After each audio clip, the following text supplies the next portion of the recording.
بسم الله، الحمد لله، والصلاة والسلام على رسول الله صلى الله تعالى عليه وسلم. ربنا أرنا الحق حقا وارزقنا اتباعه، وأرنا الباطل باطلا وارزقنا اجتنابه. ربنا آتنا في الدنيا حسنة وفي الآخرة حسنة وقنا عذاب النار. دو بابتها بو حزم كرفيش ويفشين سر باسي صدقة كلا خزمتنا باسي كم يكمن بابتيان اگر بدڵی خۆت نەبەخشی بە زۆر هەر ئەبێ ببەخشی. قل أنفقوا طوعا أو كرها. طبعا لقرآن دوش زۆر بەکار هاتووە، كره و كره. كره بفتح لەگەڵ كره. زانان دراسەیەکی جوانیان کردو لەسەر كره و كره. ئەفەرمون خوا لەکوێ کەرهی بەکارهێنا، یعنی ئەم شتە هیچ خۆشەویستی توی تیا نیە، بە زەبر و زەنگ و زۆر. ئەگەر کەره بەکار هات، ئەگەر کوڕه بەکار هات، ناڕەحەتە، زۆر بەلاتەوە ناڕەحەتە، بەڵام خۆشتە، طەبیعەتە، خۆشەویستە. چۆن؟ خوای گەورە باسی ئافرەتەکە، ئەفەرمێ حەمەلەته ئومه كرها ووضعته كرها. ئەڵێ ئەم ئافرەتە مناڵەکەی لە سکیە هەڵگرتووە كرها، زۆر ناڕەحەتە، بەڵام مناڵەکەی زۆر خۆشە. سبحان الله. ئەفەرمون ئەو ئێشەی کە بە سکی دایکەوێت، ئەگەر ئێسقان 7 جار لە شوێنێکە بشکێ، ئێشەکەی چەندێکە یەک پێچی سکی دایکێت. جا ئەفەرمێ سبحان الله ووضعته كرها. ئەو کاتێک کە لە مناڵەکە لە دایکەوێت زۆر ئازاریە بێم ئافرەتە، بەڵام زۆری خۆشە. جاڵان هەر کاتێ ضەم بوو کوڕە، ئینسان لە باوەشی گرتووە ضەمە، باشە. یان ئەفەرمێ ها كتب عليكم القتال وهو كره لكم. قتال لەسەر ئێوە واجب کراوە، خۆشەڕکردن ناڕەحەتە، بەڵام لە دڵیشەوە بۆ چونکە دوژمنەکەت بەسەریا زاڵەبی خۆشەویستێک هەیە. هەموو ئینسانێک طەبیعەتی ئەوەیە کە زاڵ ئەبێ. ئەها ويذهب غيظ قلوبكم. لە جیهادا ئینسان وای لێ دڵی ئارام ئەبێتەوە، ئەو حاڵەتە دروستە بێ، مەحەبەتی لەگەڵایە، بۆیە کوڕه بەکارێنێ. سبحان الله. لە مەسەلەی ئینفاقە ئەفەرمێ قل أنفقوا طوعا، بكل ئیسراحەتی خۆتان ببەخشن لە پێناوی خوا، ئەو کەڕە. ئەگەر وا نەبەخشن، بە زۆر هەر ئەبێ ببەخشن، یعنی بەبێ هیچ زەڕێک مەحەبەتی دڵ. جاوەرە ناڕەحەتیش بێ و دڵیشە پێی ناخۆش، دوو جار ناڕەحەت. چونکە ئەوی تریان هی ئافرەتەکە مەهمەکان ناڕەحەت بوو، بەڵام دڵی زۆر زۆر پێی گەژ بوو، ناڕەحەتەکە لەسەر شانی سووکە و بەس ئەمە کولی ناڕەحەتی تێ. بۆیە ئەفەرمێ کەڕهەن. جا عولەما ئەفەرمون ئەگەر ئەبەخشی ببەخشە، نابەخشی خۆ هەر لێتە سەن، ئەمەی تیانی زەرەرەکەی کوڕە نەخۆشەکە تووشی نەخۆشی ئەبی نازانم. مهم ئەم پارە نابێت لای خەڵکێک هەر بمێنێتەوە. جا ئەگەر کەسی ڕەزیل پارە بەدەستیەوە بمایە و دەرنەچوایە لێی، هەرچی پارە بوو قۆر خەبوو لەسەر زەویە، بەس خوا ئێرادەی ئەو هەیە. هەندێک خەڵک تەوعەن ئەچێت جێبەجێکە، هەندێک چی کەڕهەن، نە کوڕهەن، کەڕهەن بە زۆر. خوا لێیان ئەسەنێ بە ئەنواع وەسائل، ئەو پارە لەیان نامێنێتەوە. بەبیرمە ماڵێکی زۆر فەقیر ئەهاتنە پێشچاوم، زۆریش بە زەیم پیانە ئەهاتەوە. کێشەیەکیان بوو نەفەرێک 100 دەفتەری بردبوون، 100 دەفتەر هاتوون بۆی سڵحیان بۆ بکەین و ئەوانە بیرم لەوە ئەکردەوە ئەم وەرە ئەمە هەتا مردن بیان خواردەیە 100 دەفتەریانە خوارد، گرتیانەوە نەفەرێک برد. ئەنفقوا طوعا أو كرها. ئەوە خاڵی یەکەمە، ئینسان وا نەزانێت لە بەخشینە، ئەگەر نەیبەخشی پارەکەی گرمۆڵە ئەبێ دایەنێ، بەشتی تر ئەڕوا بەملا بەولاوە کاتێ جای نامێن. دۆستێکم هەبوو وەزعی مادی زۆر باش بێسە لە دەرەوەی وڵاتە، تازە خۆی گەورە مناڵی یەکەمی پێ عەتا کرده بووین، ئیتر یەکتریمان چەند ساڵ بوو نەبین و بینیمەوە لە هەولێر، وتی ئێمە ساڵ دامەرە دەنگ و باز، وتم وەڵڵا ئەسەر ژنم هێناوە و کوڕە مناڵمان هەیە و تێ مناڵەکەتان چۆن لەدایک بوو؟ وەڵڵا چۆن لەدایک بوو، لە لادێ بووین و خۆی بۆ خۆی لەدایک بوو. تاڵ ئەی خەسەخانەیە دکتۆرە؟ کوڕە وتم وەڵڵا هیچی. وتی ماوەساڵ دایم تۆ سێرکە ئێستا تۆ لەوە چێ بڵێ وەڵاهی من فەقیرم و لە ڕووی مادیە و ئەمانە تۆ تا خۆی گەورە مناڵێکی پێ عەتا کردو هیچ سەرف کردوتم ناوە تۆزە پارەما بە مامانەکە و تاوە تر هیچ ئەوەی دیارە وهی تەسەوور ئەەکەی من لەو ئەسێ 2 دەفتەر 3 دەفتەر 4 دەفتەر زیاترم سەرف کردووە لە محەممەدی گۆڕواکە لە دایک بوو هەموو ژیانمان فەوتاوەتی جاخوا حتاخوا ئەو مناڵی پێ عەتاکردن و جا وەرە و خەسەخانە و دکتۆر و تەلەفۆنات و ئادێ ڕاکە بۆ ئەم وڵات و بۆ ئەو وڵات و تێتا خوا مناڵێکی پێ عەتاکردن پارە زۆر بخوا لێ شێبە نەشێ بە ئیسراحەت بەخۆ داهێنیشی جا سبحان الله ئەنفقوا طوعا أو كرها والله بۆ تەسەوور مەکە ئەگەر تۆ نەبەخشی پارەکەت گرمەوەڵا ئەبێت و ئەمێنێتەوە بەخوا هەلێتە سەر لەبەرەوە لەما فەرموو بۆی طوعانی خوا خسوەتە پێش بۆی خۆت ببەخشی یعنی ئەگەر خۆ بە دڵی خۆ نەوەبەخشی کەرهەن ئەش هەر ئەوێ ببەخشی هیچ حەلی تیان باش ئەوە خاڵی یەکەم دووهەمینیان خۆی گەورە لە قورئانە کە باسی بەخشی ئەکە بەخشی زۆر گەورە ئێستا ئێمە باسی ماڵەکەین بس خوا جل جلاله فرمي ومما رزقناهم ينفقون موسى نورسي زور قصي جوان لسر أمايات أكا فرمي خواهي قولني فرموا وكلما رزقناهم ينفقون حرشي ما بيه بخشون أوان بابي بخشنوا علي ومما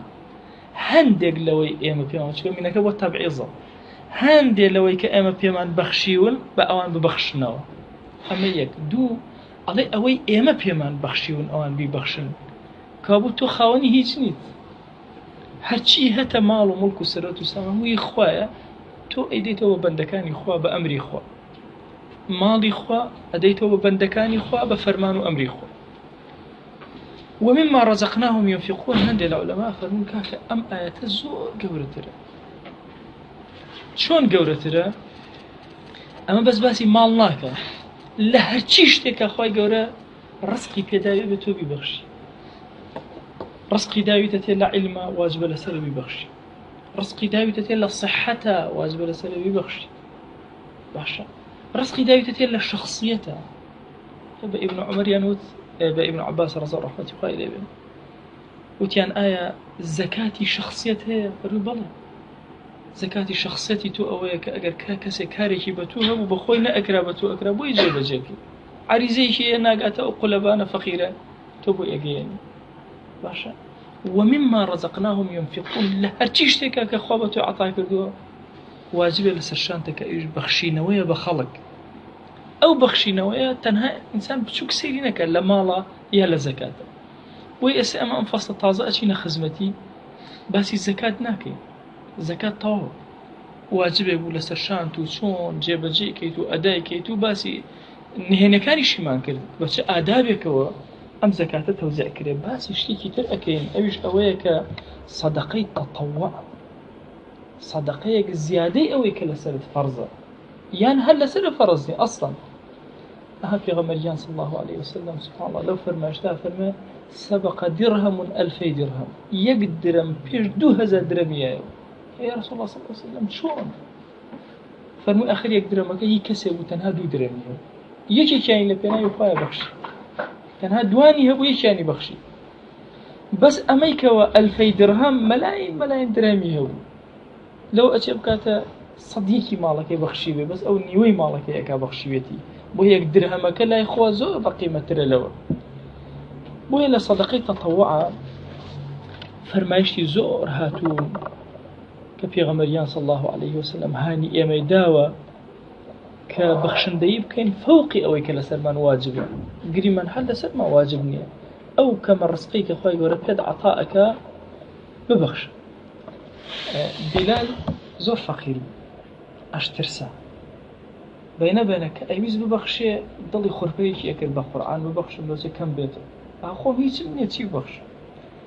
ڕۆژێک لە خزمەت پێغەمبەری خوا صلی الله عليه وسلم دانیشت و فەرموو ئەنفق یا بیلال ئەی بیلال ببەخشە ئەڵێم لە دڵی خۆمەوە ئەخ وەڵی چی بەخشم تۆسقاڵێ بە حاڵ شتێکم دەسەکرد فەرموو ئەنفق یا بیلال ولا تخشى من ذي العرش إقلال نترسي لەوەی خاوەنی عەرش لێو کەم کاتەوە بەخوا لێو کەم ناکات ببەخشە ئەڵێ فەرەحێک بە دڵم هات ئینجا فێری بەخشین بوو زانین فەقیریش ئەوێ ببەخشێ بۆیە ئینسان وا تەسەوور نەکا بەس زەکات و دەوڵەمەندی نا مەهما کان شتێکی زۆر بچووک حتى سبحان الله لو حديثا أفرمت تبسمك في وجه أخيك صدقة يعني الزردخانيك بالصدقة نوبرا والصدقة كصدقة أكات خير وخيرات سون بارا أبخشيته بهمان شواز هو تصورنا كين بلا والله هر أبي بارا بدن بخلق لا هر شتێک لەوانەی کە هەتە و خوا کردوێتی بە ڕزق بەسەرتەوە بیبەخش هیچ نییە هەر هیچ نییە ئەی ناتوانانی دوعا ببەخشی هەموو نەتوانین دوعا ببەخشی بۆیە فەرمە کەسێک پیاوەتێکی لەگەڵا کردی جارەکەی پێش و عەرزم کردن تۆ لە بەرامبەرە هەوڵ بدە ئەگەر پیاوەتەکەت پێت درایەوە باشە نەدا ئەمەندەی دوعا بۆ بکاتەوە بوو پاداشتەکەی ئەدەیتەوە پاداشتی و کەسە دێتەوە بە دوعا ئینفاق لە دوعایە تصور كان إنسان الله رزيلي وبخيلي أسمى الرزيل بلا ما نوزور زحمة حوان صفتي كقزون لا إنسانية خو رزيلي وتصور ما كان تنهى الأشياء به تبلي والله بس لبارة بخشينا رزيلية لا مشتى كانت بخشيتو رزيلي أما رزينية يعني تجاري وهي نابخشي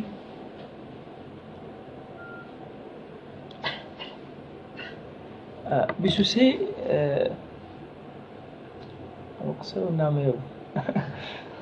تابعك ترسل بسوسي بعد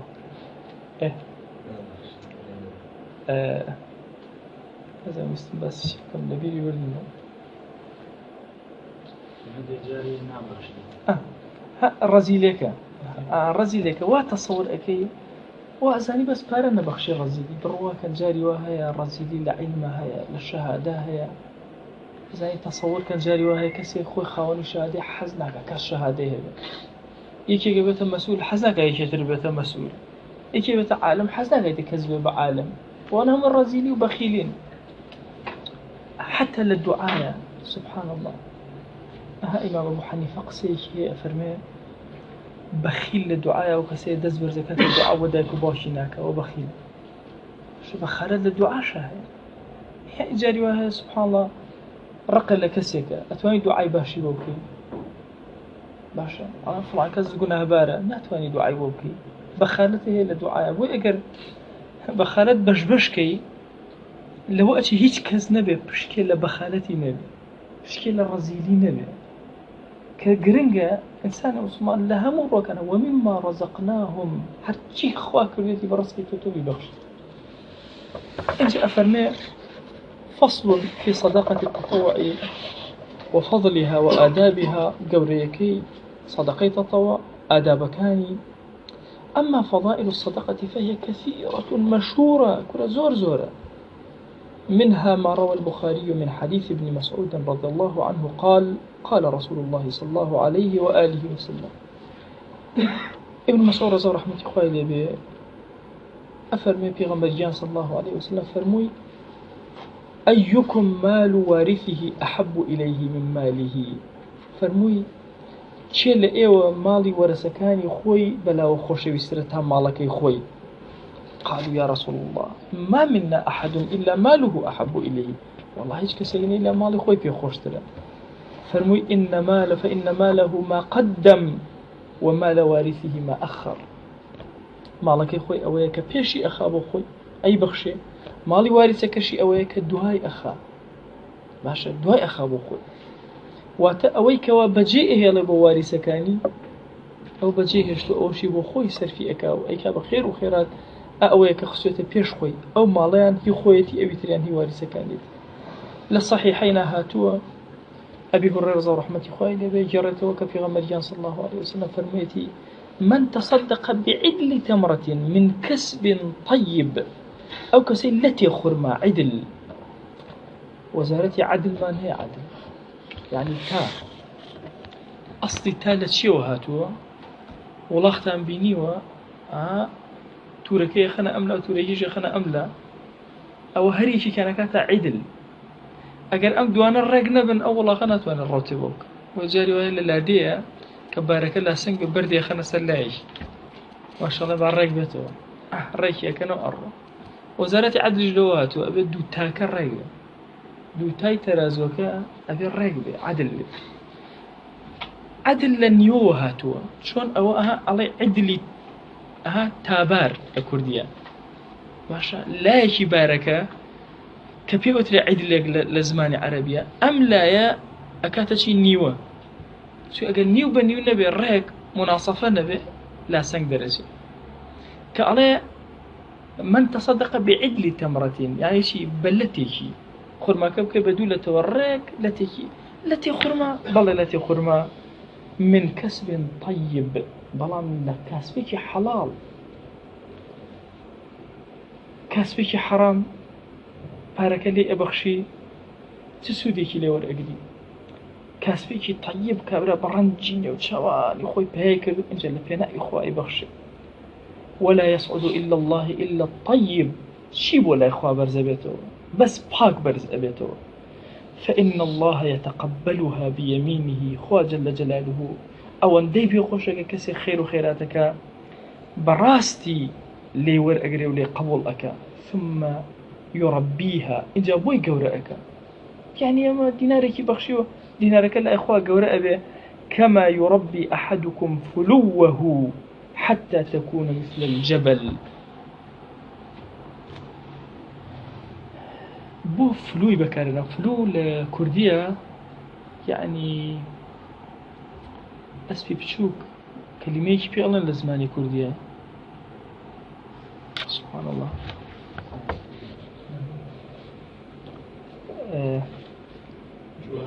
جوانو رحمة الله جوانو بو في جوانو طبعا دیمەنێکی زۆر سەیری جوانی بیرکەنەوە هات طبعا حیوانات هەموو بەچەکانیان جوان بەڵام بەچەی ئەسب بەچەی مایێن زۆر جوان و زۆر زوو ئولفەت لەگەڵ ئینسانە ئەگرێ لە خۆڕاینی خوا جەل لە قورئانە سوێن بە ئەسبە خوات فەو لە سوورەی عادیاتە ئیمامی رازی ئەفەرمێ خوا جەل جەلالوهو سوێن ئەخوا بە ئەسب دوایی ئەڵێ ئین الئینسان لربه لەکەنود ئەڵێ چونکە ئەسب زۆری گوێڕایەڵی خاوەنەکەیەک چۆن ئەڵێ وەالعادیاتی ضەبحا وەرە بەرە بەیانەوە ئادەی کاکەگیان بیخەرە ڕێ ئەم ئەسبە داماوە و پڕخەپڕە دەست پێ ئەکا باشە وەالعادیاتی ضەبحا فەالموریاتی قەدحا قاچی ئاگرەکاتەوە ناڵەکانی کەیان لە بەرد و ئەوانە ئاگرەکاتەوە فەالموریاتی قەدحا فەالموغیراتی صبحا بەرە بەیان زوو تاوی پێیان ئیتر فەقیرە مانوو بووە باشە ئەپەڕمێنێ وەکو هێن لەو کاتە فوسطن به جمعا فأثرن به نقعا باشا فأثرن به نقعا تبوتوزي في أكن لناو أم تبوتوزو شيرو تيرو شرا عليكم السلام خوانك أمري في أكا أديب ربنا وراسي شرك نالنا فوسطن به جمعا رق أجيتنا وراسو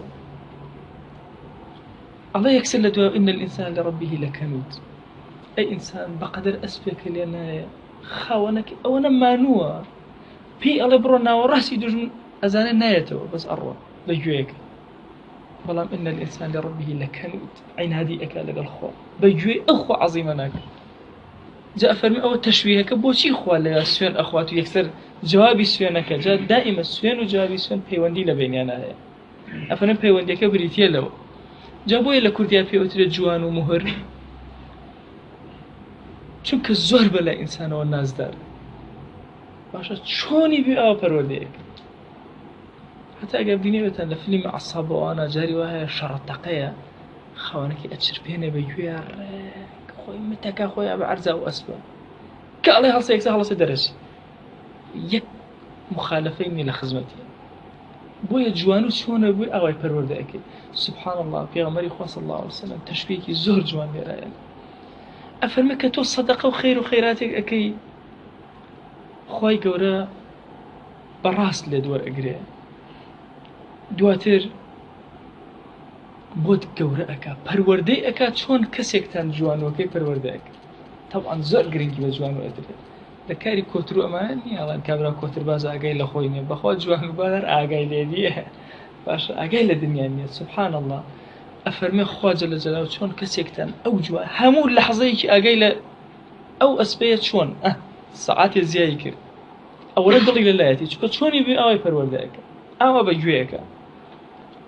ئەفەرمێ سوبحان الله چۆن کەسێکتان ئەم بەچە ئاوا پەروەردە ئەکات گەورەیەکە خۆیان ئەوە سەدەقەکەتان بۆ گەورەیەکە چۆن حتاوە لێبێتە کێوێک یعنی ملەتی خورما لە ڕۆژی قیامەتە جاڵە سوبحان الله هەندێک لە عەبدەکان لە ڕۆژی قیامەتە هێن سەریان لە کردەوەی خۆیان سوڕەمن وەڵای خۆی ئێمە ئەممان نەکردووە ئەی عەبد وەرە ئەم شاخە بەخشیوە ئەم شاخە پارە بەخشیوە کوڕە خۆی گیان وەڵای من تا مردم باوی شاخێکم نەخوارد نازان من نا ئەوەندە بە ئیخلاص بە کەسبی طیب حەڵال ببەخشی زۆر گەورەیە سبحان الله لای خۆ ئەوە گەورە بووە حتا یەکونە مثل جەبل شنەروێ باشە بەخەتەر شنەروێ تۆ بەخشیوە لەتی خورمات بەخشیوە ئەوەندەی کردو شتێکی زۆر کەم لە کەسبێکی طیب بەخشیوتە ئەوەندە گەورە بوو جا وەرە شتێک کە خوا پەروەردەیکە خوا گەورەیکە ئەبێ چۆن بێت ئەگەر ئینسان ئەسپێک پەروەردەکە چۆنی پەروەردەکە ئەبێ ئەو خوا عەزیمە ئەگەر پەروەردەیکە چۆنی پەروەردەکە فرماشتي تر في غمريان صلى الله عليه وسلم فرمى إن الصدقة لتطفئ غضب الرب وتقي ميتة السوء صدقة بخشم دي تريخ وأكو جنته لتطفئ نالا كزيئك أفرمتي لتطفئ غضب الرب يعني طاو خاموشي أكو جنته تريك نامن لو عبدك خوا زول لي تورب زول لي عادز به سبحان الله بهوي صدقه خير وخيراته خوا غضبك لسر لعبا بكجته لسري نمنه وتقي ميتة السوء وخوا جل جلاله اشتيكي ترد أداته مردني خراب سرمرجي خراب زور مصيبته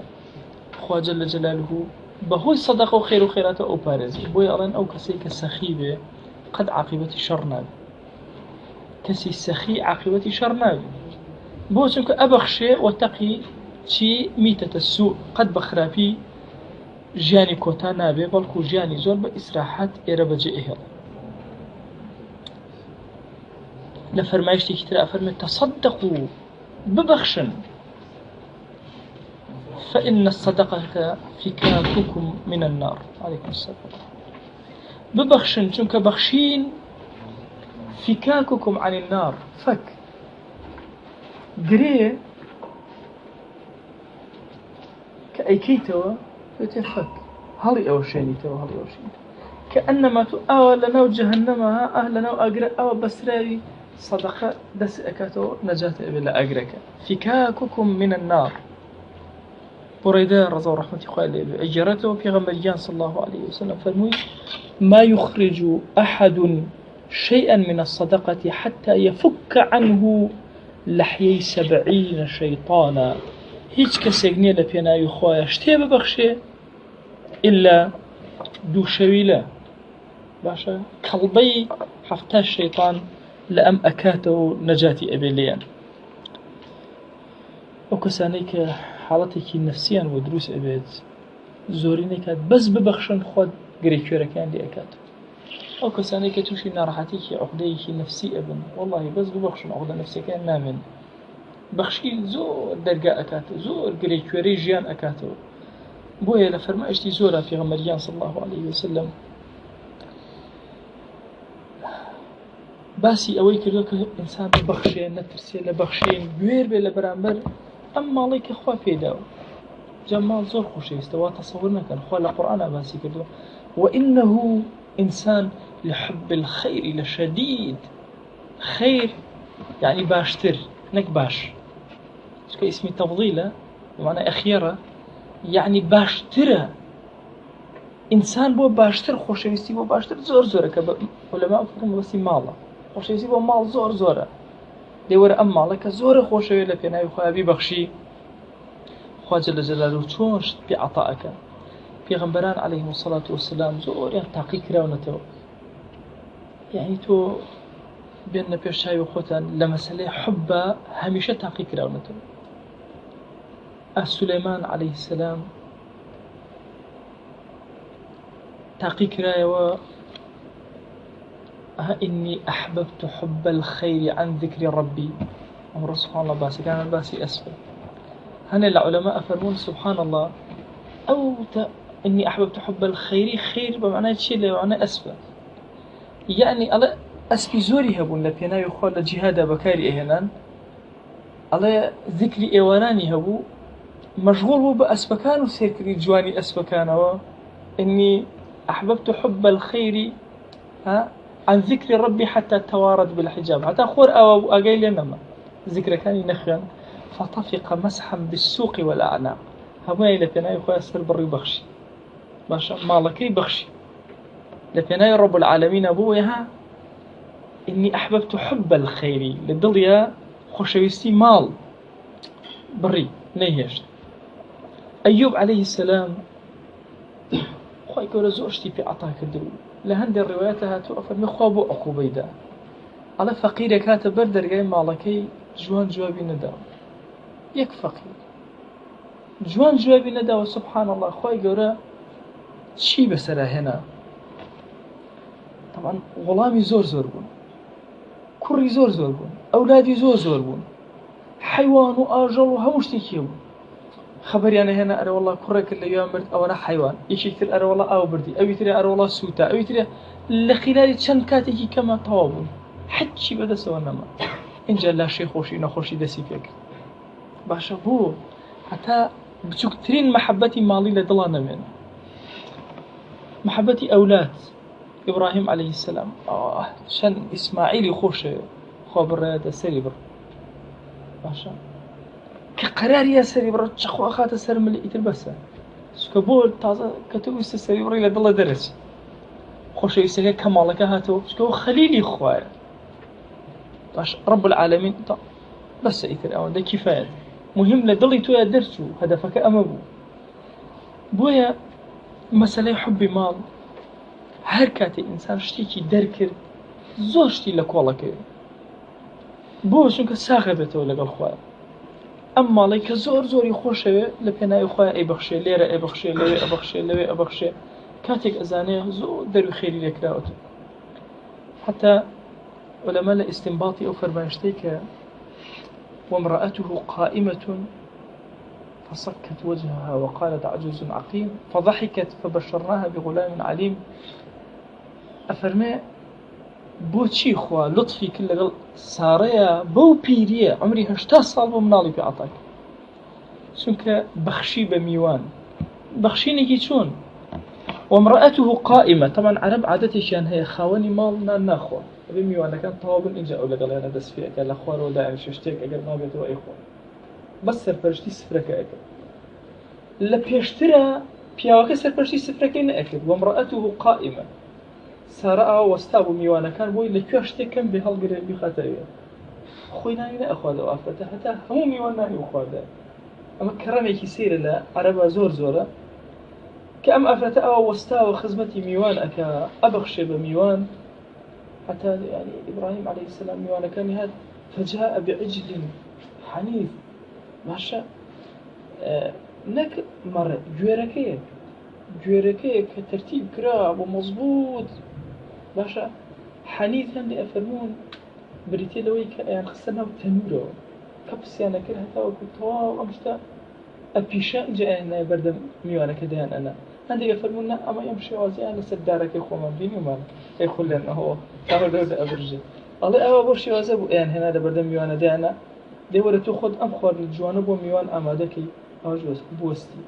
جاڵان ئەو کەسانەی کە خۆی گەورە مناڵیان پێ عەتاناکە ئەگەر ببەخشن خزمەتکاری بکەن تاتی لە مەسەلەی میوانە ئیلا خوا دەروی خێریان لێ ئەکاتەوە بە دەلیلی ئەو ئاەتە کە وامرأته قائمة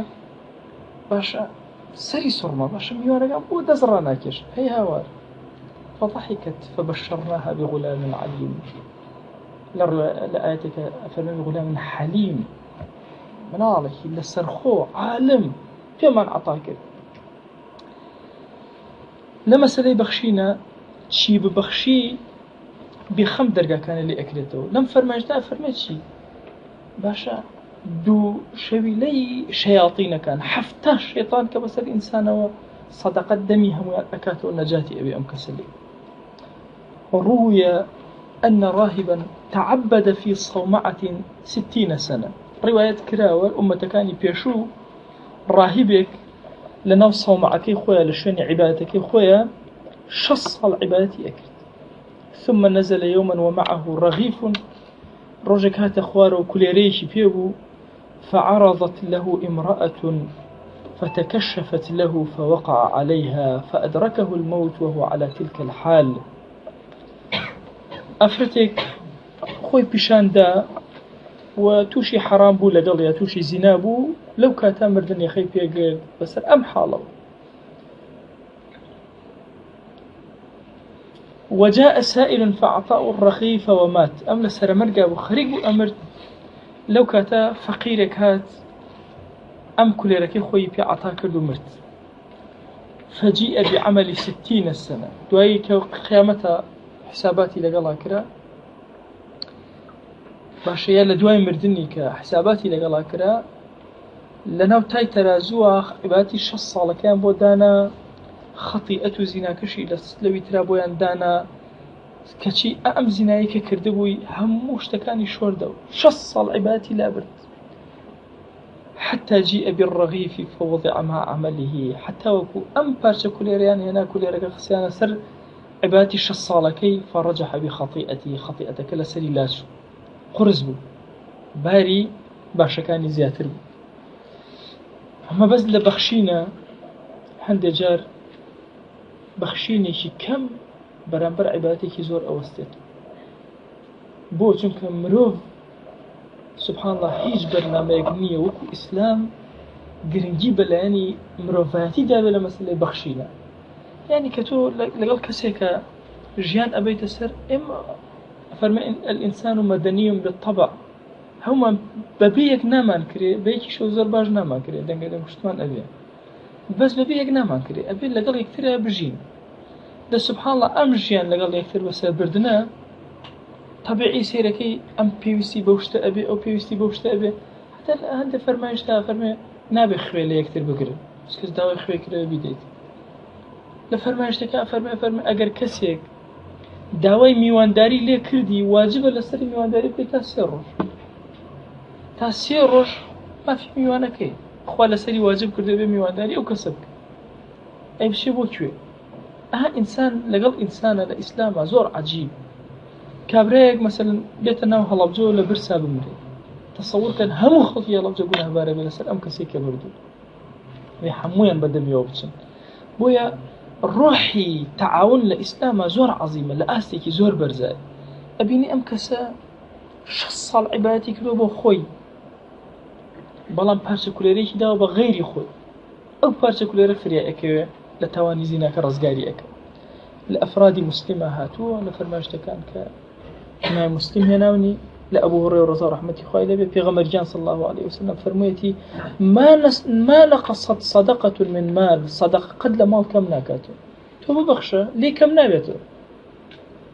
ئەخە چۆن کەم نابێتەوە ئەوە من دە دانەم هەیە دانەیەکیانم بەخشی بوو بۆ نۆ نقصي كر يا نقصي نكر في غمجان صلى الله عليه وسلم نقصي نكر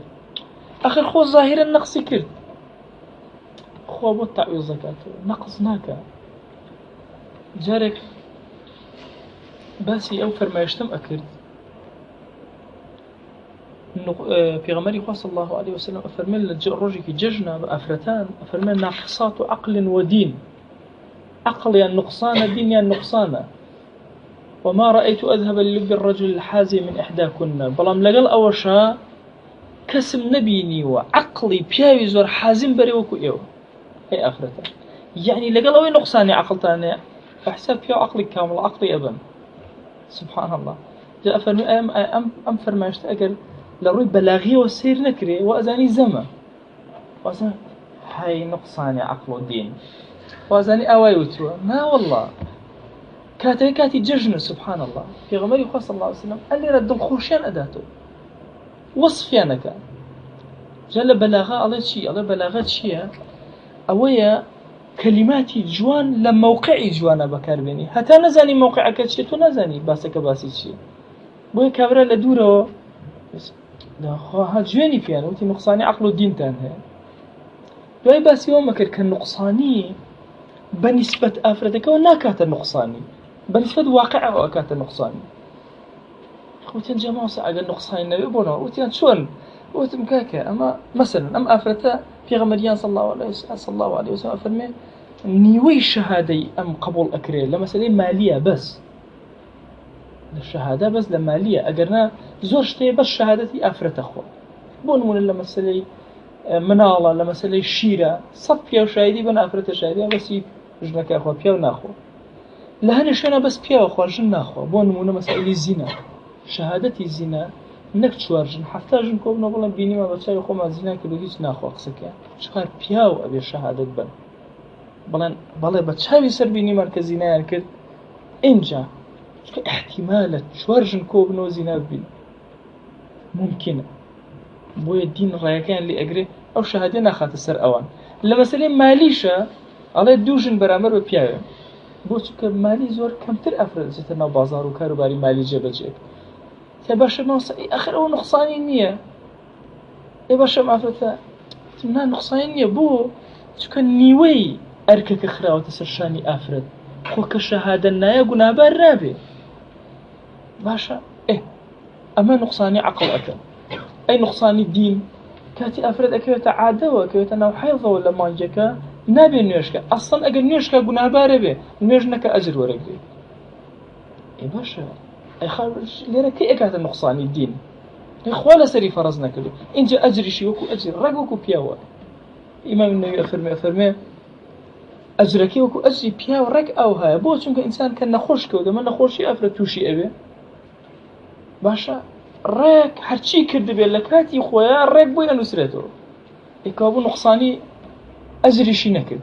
ئەی باشە بۆ پێی ئەوترێ نوقسان وتم آخر ئەوە نوقسانیە لە ڕووی واقعەوە نەک لە ڕووی فەضلەوە لە ڕووی فەضلەوە وەکو خۆیت لە ڕووی واقعەوە شتێکەمی کردو هەر قەناعەتیان نەئەکرد وتم کاکە ما نەقەسەت صەدەقەة من مال پێغەمبەریان صلی الله عليه وسلم فەرمێ کە تۆ ماڵە بەخشی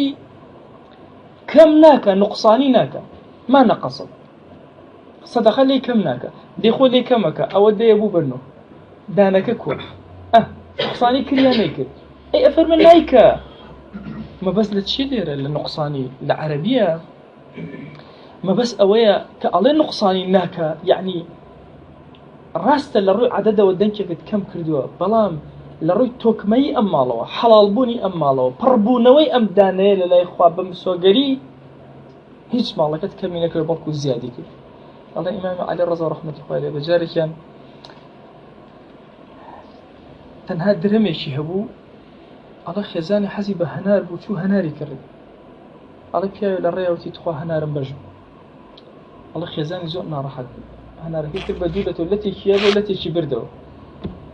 الله داينا لتكرشي كل بدولة التي كيابه من الله كان سوتي كيابه خزاني الله تقي درجاها والروج درجاها كرده وسير كل بياك السلام عليكم يا إمام عليك السلام هاي بياكم بني أي إمام ألا يا حر وكو خلقي أم شارنا بأهو وتي أم يشكش بإمام كنت يوسيك هنارة جماردي ياك دو سي شوار بيان شاش حوت هاش نو تي كوا أبي تريا وحي بوها وخاطري خوا مش تقصبنا كردو تي نو والله أي شون أزاني پیغمبریان صلی الله علیه وسلم فرمی هر کس هر چی بخشه بدیه توشونی سبحان الله نبی نوبه بخشی ما چون نویه ابد دبه والله ثقة بتو ای امام ثقة بتو زور حزب دو یکی كانوا خوارد هشتا بيوم نوت ويتو زانيت وهم زاني وحي بواتوت نو والله او نم ثقة بقسكي في غمري صلى الله عليه وسلم هيك نبي نوبه ابد دبه من هنار بخشي وچون نویه ابد دبه جاء سبحان الله رسلي بخشينا ما نقصت صدقة من مال وتصور لك يبو بنو للروي ظاهر يبو بنو أو داني إلا فروته يك بدن زمترين بليتي هذا كم سنة يعني وتصور لك يبلي ولا إلا يك بدا أجر حر هيج أجر لخونا ببنا بدل في بخشي يك بدها توتوشيني أو يك بحوصد يك بهزار بفي إخلاصك يتوشيني بوي أفرمي ما نقصت صدقة من مال نقصاني ناكا راسل الرزايد ويكد نقصان كد بلان بضل نيابة بحربوته شكو فرماشتي في غمري خواه صلى الله عليه وسلم عائشة رضا رحمتي خواه لبي لێ ئەگەڕنەوە کە مەڕێکیان سەربڕی فقال النبي صلى الله عليه وسلم ما بقي منها شي ما ولا ناو أم مەڕێکە سەر تامڕێ چی لێ ماوە وتیان ما بقي إلا كتفها بەس شانەکەی ماوە بۆ شانەکەی پێغەمبەری خوا صلی الله عليه وسلم لە حیوانەکانە حەزی لە چی بوو لە شان بۆچی شان طبعا دوو شت هەیە لەسەر مەسەلەی شان یەکەم گۆشتی کەم پێوەیە دوو زۆر کەم کەس لەو زەمانە شانەکانیان ئەخوارد بەجیا نەهێشت پێغەمبەری خوا صلی الله عليه وسلم شانەکەی ئەخوارد هەم گۆشتی کەمی پێوە بوو هەم وای لێ کردبوو هەموو خەڵک شانەکانیان ئەخوارد باشە لەناو ئەو کۆمەڵگا لەناو ئەو مجتەمەعە خەڵک ئەوەی ئەکرد ئەوی کوڕە شانەکەی ناخورێ پێغەمبەری خوا صلی الله عليه وسلم ئەوەی ئەخوارد لە خۆشەویستیەوە هەموو شانەکانیان ئەخوارد بە هیچ شێوازەیە حیج لە شانەکە ناوە وتی یا رسول الله حیج ناوەتەوە بەس شانەکە ماوەتەوە فەرمووی بەقیە كلها هەمووی ماوەتەوە ئەوەی کە بەخشراوە ماوەتەوە إلا كتفها بەس شانەکەی نەماوەتەوە ئەگەر هەر هەموو وەکو خۆی ماوەتەوە ئادابەکانیشی هەموو ئەوانەی لە زەکاتە باسمان کردو لە شێوازی بەخشین لە شێوازی وەرگرتن هەمووی لێرە سەدەقە دووبارە ئەبێتەوە وأما آدابها فنحو ما تقدم في الزكاة واختلفوا أيما أفضل للفقير أن يأخذ من الزكاة أو من الصدقة اختلاف لبني زانيانا فقير شي ورقري باشا الزكاة ورقري يا صدقة قوم وتويانا زكاة باشترة قوم يتر وتويانا نخير زكاة باشتر نية صدقة باشترة